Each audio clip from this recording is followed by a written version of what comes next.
Say that this is a guy that you're going to be looking to play 75 games on a regular basis. If you're Philly, you're trying to get about probably 55 to 62 games out of Embiid every season, get him keep him healthy and fresh for the playoffs, and then allow him to take over after that. Edgecombe can't get that one to go, and he started 0 for 6, missing all 4 from three-point range. Bona gives it away to Sean Gilbert out of Iowa State, undrafted rookie. A big part of TJ Otzelberger's team, although injured heading into the NCAA tournament, which was a big loss for the Cyclones. Straight away 3, Jamir Watkins, no. Wizards by 9. Only allowed 4 points as Philly continues to struggle from the floor. Just 1 for 15 to begin. Philly just can't get it going.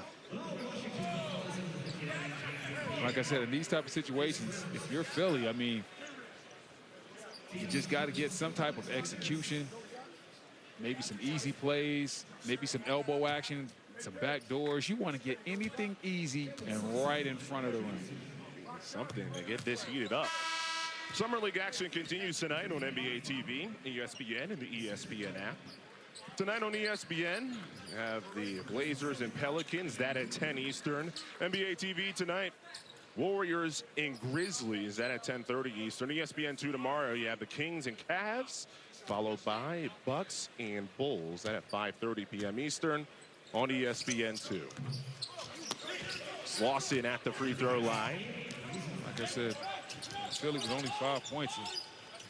They're playing some very tough offense right now to watch. The only thing that's helping them out is that the Wizards haven't been a great offensive team in this game as well. And late shot clock. Edgecombe defending on ball. Gilbert cuts. Floater. Back of the rim. And Bona secures. Slauson, who played last year with the Orlando Magic G League. Hood Shafino off the screen. He leads for Slauson. And there's just a lid on that left basket.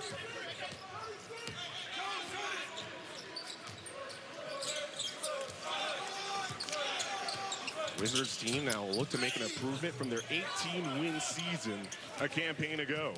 And this is where Philly needs to score right now. In transition, get an easy one. Bona! There you go. Throws it down, much needed. Just their second field goal of the first quarter. Jonathan Pierre from Belmont gets rid of it and hits the deck. And then Bona pleads his case. This has had a physical start.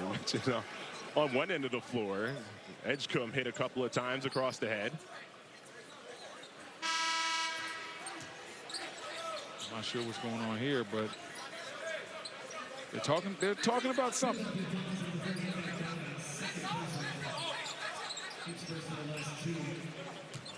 Well, they get the personal there, get that sorted out. Shot clock, game clock, nearly the same. Kadari Richmond bullies inside, uses the up fake. Not taking their runners off, and Edwards with 3 seconds.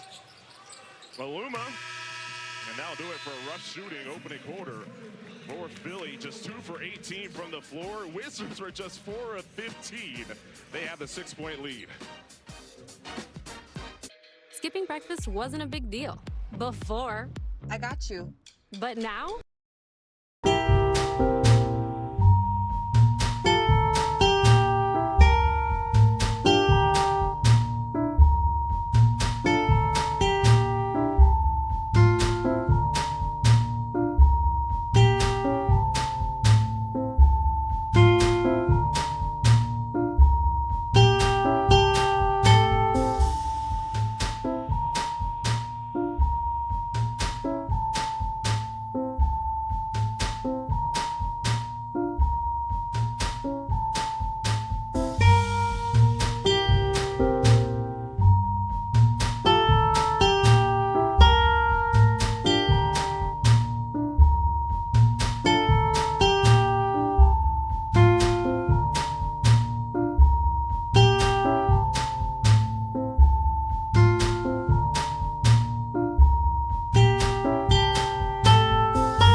of all, I know slow offensive start for your team, but you guys are getting some good looks. How do you find a few to fall now this second quarter? I think we just got to keep taking a wide open shots.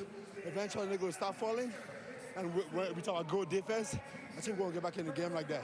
I know for you personally, in your sophomore season, you wanted to focus not only on your game, but also on your leadership, using your voice. How have you been able to do that here so far in Summer League? I think this is a good learning ground for me to be able to do it in the Summer League and transfer into the season. So to communicate to guys, regardless if they're older than me or younger, I got to be able to communicate with them on the same level. Dem, appreciate the time. Thanks so much. Thank you very much. And it's great that Lauren asked about the communication from Adem Bona. His teammates have joked about his voice, and you can hear it there, how it just cuts through the noise at whatever gym they're in. Yes, indeed. I tell you, hey, Chris, can you do me a favor and close the window up top from that last shot? It's been the theme so far, both sides. Shooting poorly, Edgecombe climbs the ladder here in his Vegas debut to get that rebound. No look dime, Aluma throws it down with two. There we go. Now finally maybe Philly would get something going. Sometimes a big-time dunk like that will spark your team and just get you off of that bad energy and get you into a good flow. Golagak into the game for the Wizards. Here's Gilbert. Uses the up fake. Counted off the glass. And one. I like that drive by Gilbert. You see him right here driving, very confident. Understands Bone is a shot blocker, so he's got to show him the ball first. If you go straight up, he's gonna block that. Show him the rock, get him up in the air, go into the big fella's body, and now you're at the free throw line. And does complete the three-point play. Gilbert, originally from Nevada, playing here in his state where he played high school hoops. Edwards on the drive and whistle on the contact by the screen.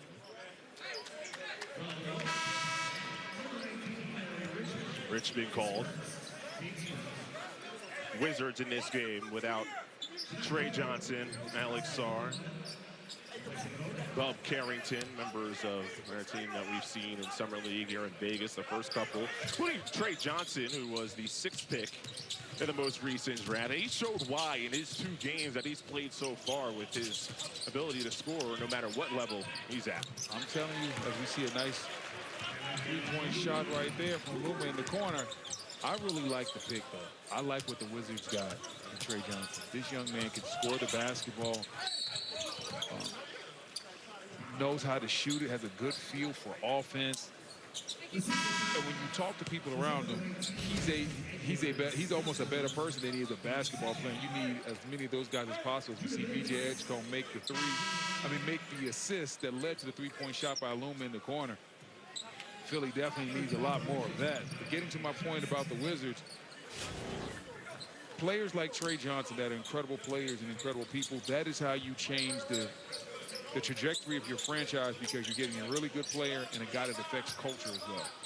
Led the SEC in scoring, nearly 20 points per game. Oh, that goes towards the rim, and Broom rotates late over. Aluma in the vicinity as well. Free throws.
Losing his identity. To your point, Broom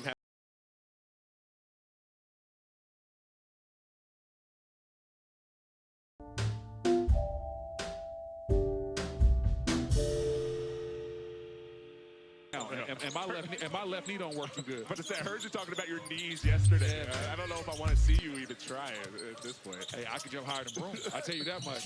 I don't want to play against him. But if we're just doing strictly vertical, I promise you, Chris, I can jump higher than Broom. Absolutely. When he commits the foul here, you can see his numbers at Auburn.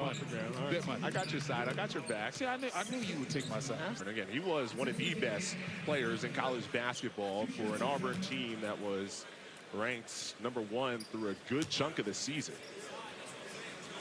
Had some big games in the NCAA. He's passing to. And that's what I like about his game is that when he would get that ball in the low block, he would create a problem. If the doubles would come, you would see some over-the-shoulder passes, some great passes to the weak side. So he has a lot of skills. He has a lot of skills. And he has been shooting the three well at Summer League here in Vegas and back at Salt Lake. So trying to get more consistent with that part of his game. And that's what the Summer League is about. For a guy like Broom, you have to prove to the rest of the league that you can, as we see.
The footwork, you see him drive inside, the patience, the big body.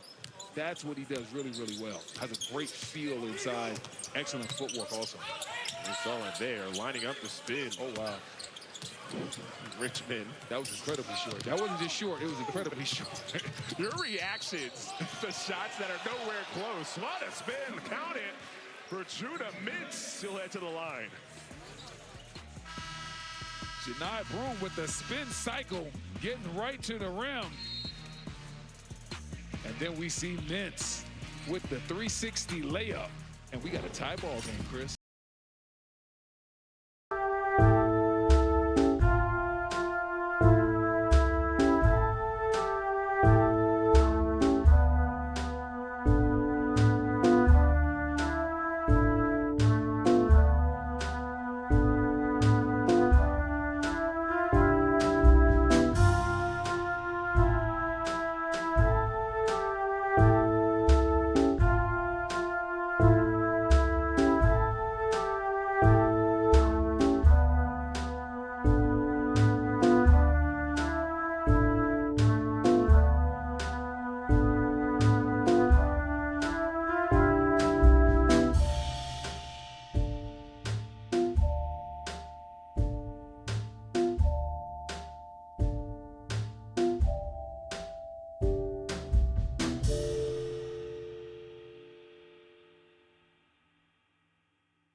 game.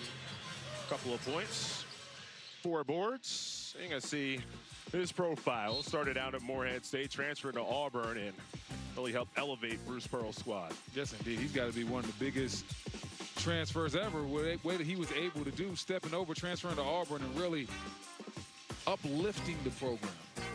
You know, he was just incredible. Like I said, almost was player of the year. Team spent a lot of time at number 1.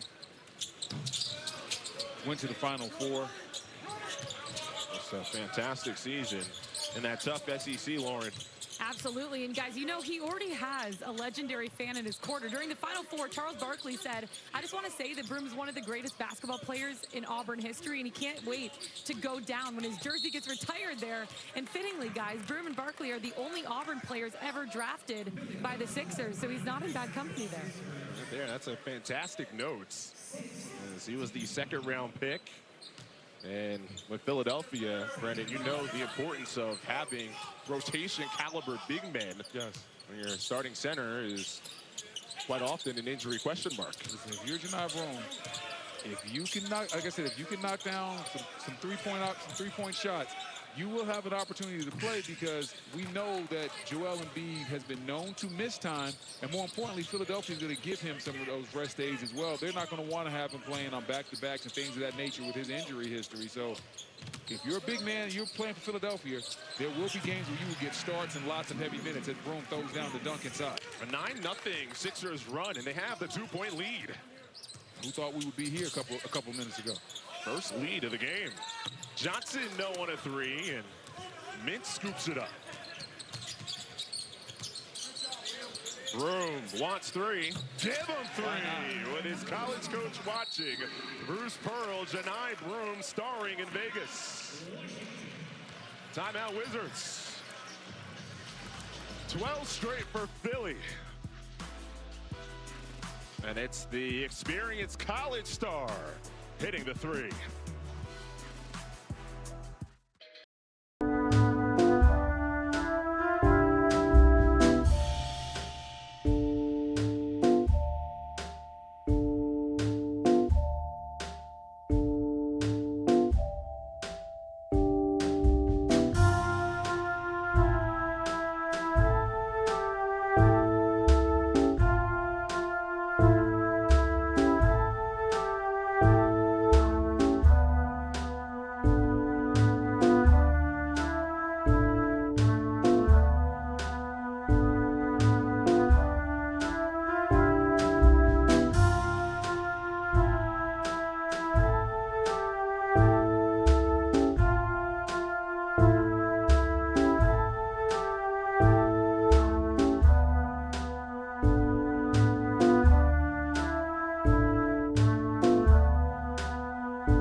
Tell you what, as we see Philadelphia coming out a little bit of a zone, and Leaky Black takes advantage inside and gets back to Oubre. Oubre is somebody that's super underrated in this league. A lot of people don't realize he's averaged over 15 the last 3 seasons. 2 years at right about 15, and 1 year, his last year in Charlotte, he averaged 20 points a game. So he doesn't get his just due a lot of times, but Oubre's been quietly having a very solid game. I know his 3-point percentage the last couple of years hovering around just 30%, so that's one area of his game. Playing off of stars in Philly, if everyone's healthy, he wants to get that part of his game elevated. Definitely, but he does a lot of things defensively, gets out in transition. He does a lot of things there. That's where he really likes to star in that role. Could be competing with Justin Edwards if things go the youngster's way. Edwards for 3, front of the rim. Aluma Battling for the rebound with Liam Robbins, who got off to a great start for Washington with 2 first-quarter threes. Robbins gets called for the foul. We'll send Aluma to the line. He was the first player in this game to reach double figures, 10 points. Connected on a couple of threes. Yeah, and Aluma has really been key for this Philadelphia run. We saw in the first quarter they were really stuck in mud, couldn't really get anything going, and then next thing you know, Aluma starts heating up, makes his presence felt, and now we got ourselves a little bit of a ball game. Hunter Salas with a team-high 37 minutes on Saturday. The Sixers lost to the Hornets. He's back in.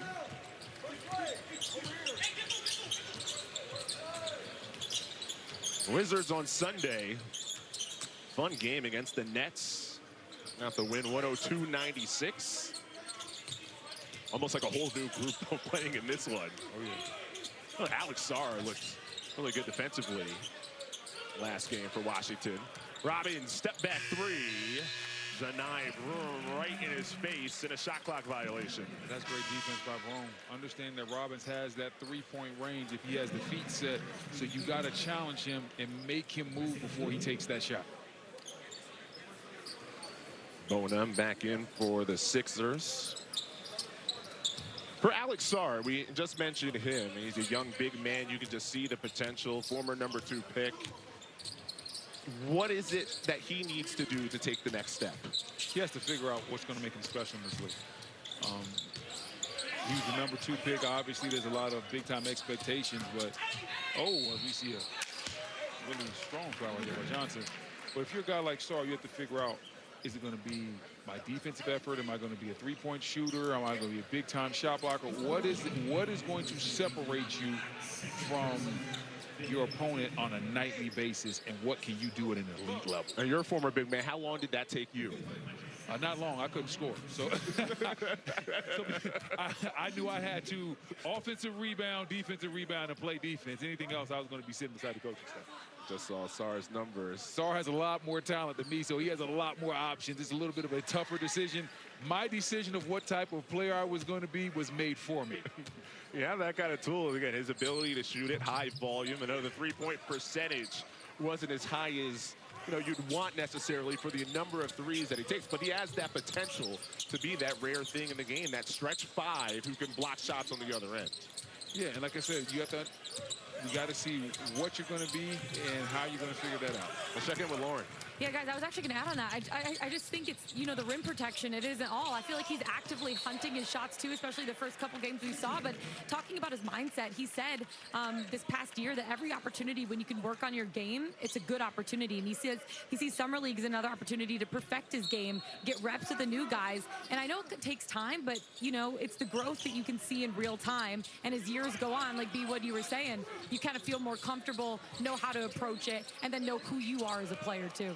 And right off that point, Lori, and it's the theme coming out of Washington, whether you're speaking to members of their coaching staff or front office, it's been a long summer so far, and I had a bunch of guys who really wanted to play here in Summer League to get these game reps, and Sarr being one of those. Yeah, Sarr is a young player in this league. He understands that he needs the reps. He needs to continue to improve. He's not a finished product, and I like when young guys come out here and they want to play in the Summer League. They want to get better.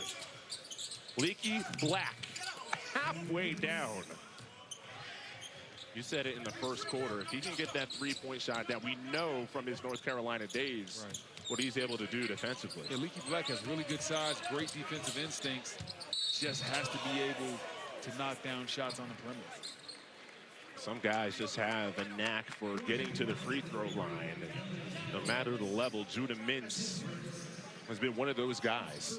Syracuse has opportunities in the G League, and when he's played here in Vegas at NBA Summer League with the Sixers leading by 6. Mom! Yeah?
Dylan Jones defensively. Looks like some watching right there.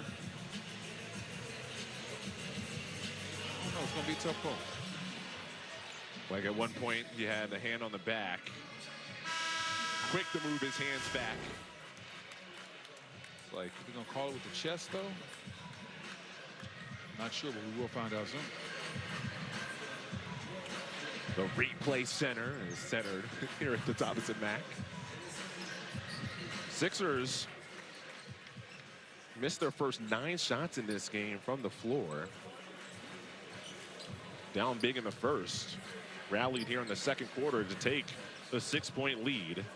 Edgecombe still scoreless. 0 for 7 for the number 3 overall pick. Here's the call. After review, it was determined that the defense player is still moving forward, so the call on the floor is being confirmed as a defense foul on 33. Wizards is out of timeout. Oh, out of challenges. It's out of timeouts for the half. So foul stands on Jones. On OKC a season ago. Only Wizard with an NBA championship. You see right there, like it's the bump with the chest moving forward slightly. Sends Judah Mintz to the free throw line. Undrafted in last year's draft, Mintz spent a couple of years at Syracuse. Had the Carmelo Anthony path of Oak Hill Academy to Syracuse, except it wasn't 1 year in a national championship and on to the NBA. The path did defer at a certain point. But Mintz had a lot of big-time games in Syracuse. Got a chance to watch him play in the ACC. Had some huge performances. Bending on ball here, pokes it loose from Watkins. Been a theme throughout Summer League. We're seeing a lot of players pick up 94 feet. Well, that's how you figure out. That's how you earn your way into a rotation. Most teams have somebody that's going to score the ball. You know, if you're going to make a team, as we see Robinson inside with a nice hand and a flip, if you're going to make a team, a lot of times it starts out with just saying, hey, I'm a guard 94 feet. I'm going to be somebody that changes the game with my defensive ball pressure. I know you got guys that can score, but who wants to defend? Those type of guys, those are guys that catch GM's eyes, get invites to training camp and make teams. It's just saw Watkins get into the face of Mintz and cause the turnover. This game defense, the theme, especially with the way these teams were shooting in the early going. Started out rough, especially for Philly, but they've turned it around a little bit. Let's come back in for the Sixers. I tell you what, Mintz is guarding out there. Misses Robbins and barely grazes the net. I see Philly got the memo on Robbins. They have really challenged his last 2 shots well. Knocked down his first 2. And they were wide open, but he hasn't seen a clean look since. That wasn't a clean pass. It's a step away from Mintz. That's not what Willie Bona does. Bona is more of a finisher than a passer. Difference in the second quarter. We highlighted their slow start. Black defended by Edgecombe with Bona rotating over. Leads to 3. Robbins can't get it. Edgecombe transition, pinches the defense. Now 6 seconds separate the shot clock and game clock. It's Edwards. Former top 5 high school recruit in his class. Went to Kentucky. Delivers to the corner and a shot blocked. As Mitch tried to line it up. But Jamir Watkins said no. Watkins rejection. And a timeout with 7.8.